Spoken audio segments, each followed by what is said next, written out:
بسم الله الرحمن الرحیم. السلام علیکم ورحمت الله وبرکاته. عزتمند مسلمانانو ورونو او خويندو، امید لرم چې تاسو بروغ جوړ بئ او خوشحال بئ. زما د الله رب العزت نه دا دعا ده، دا سوال دی چې تاسو چرته هم یی، الله رب العزت ما همیشه د پاره روغ جوړ خوشاله و باد ساته، امین. عزتمندو، نن د یوې نوې او خاص وظیفې سره زه تاسو مخکې حاضر یم. زما عزتمندو، نن درته یوه ډیره بهترینه طاقتوره وظیفه بیانوم.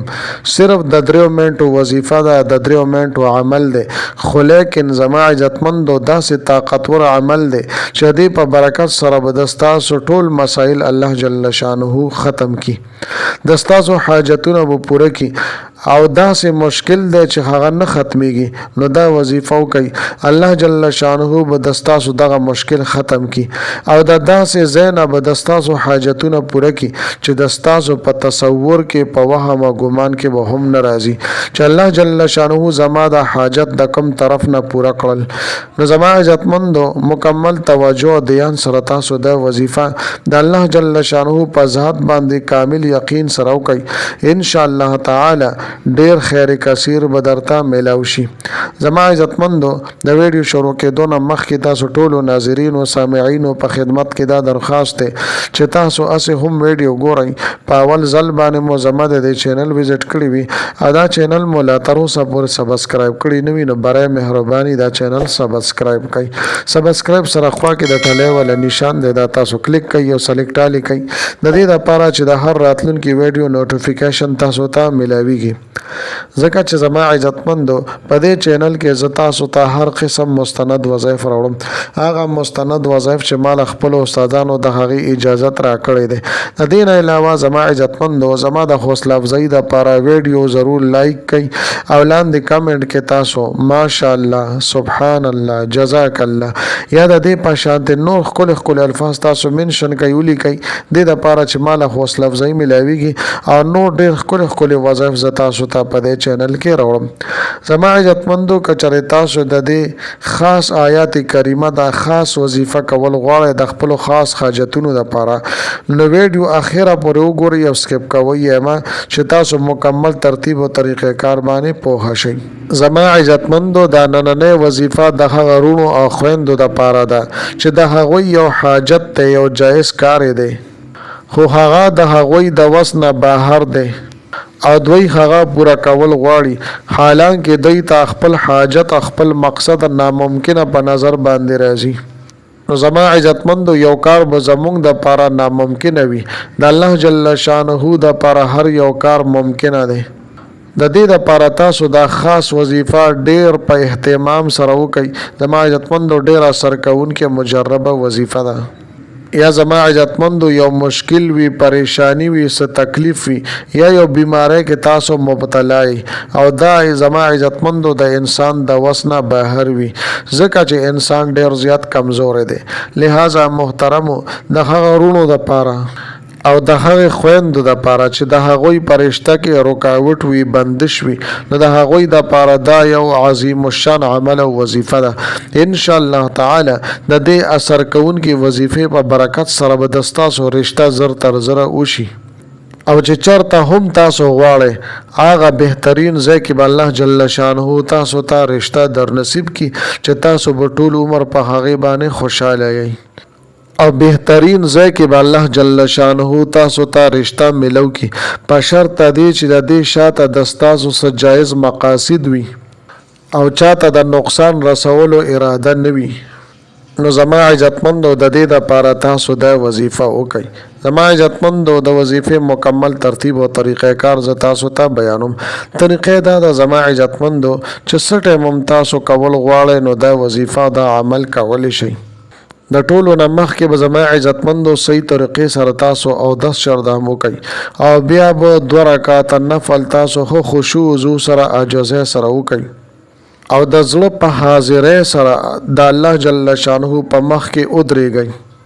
په داسې طریقه باندې ودرېږئ چې د ستاسو توجه او دھیان خپل الله رب العزت طرف ته برابر وي.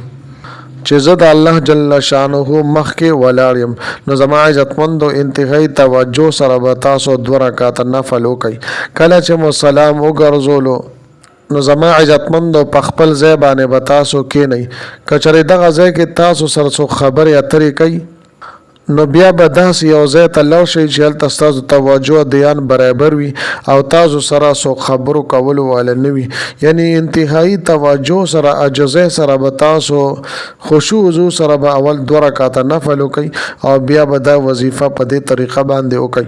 زما عزتمندو د ټولو نه مخکې به 11 پیرې درود شریف ووایئ. ښه دا ده چې درود ابراهیمي ووایئ او بیا به زما عزتمندو د سورة یاسین د آیات کریمه سلام قولا من رب الرحیم، سلام قولا من رب الرحیم، دا زما عزتمندو د سورة یاسین یو آیات مبارکه ده.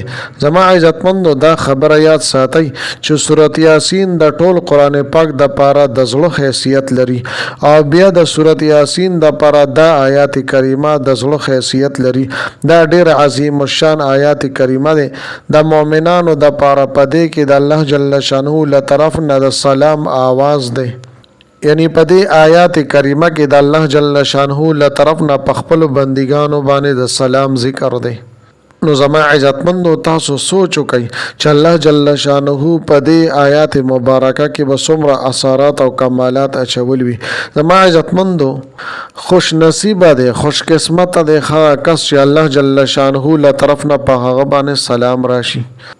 نو زما عزتمندو مونږه ټولو ته دی الله جل شانه دغه د سلام आवाज را نصیب کی چې مونږه هم د الله جل شانه له طرف نه په امن او سلامتی کې داخل شو.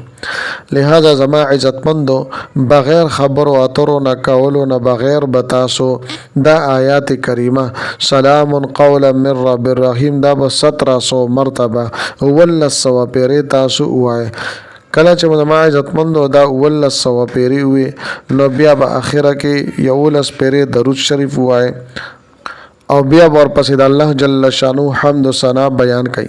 نور که حمد و ثنا تاسو ته نه درځي نو سبحانك اللهم وبحمدك وتبارك اسمك وتعالى جدك ولا اله غيرك دا بوای.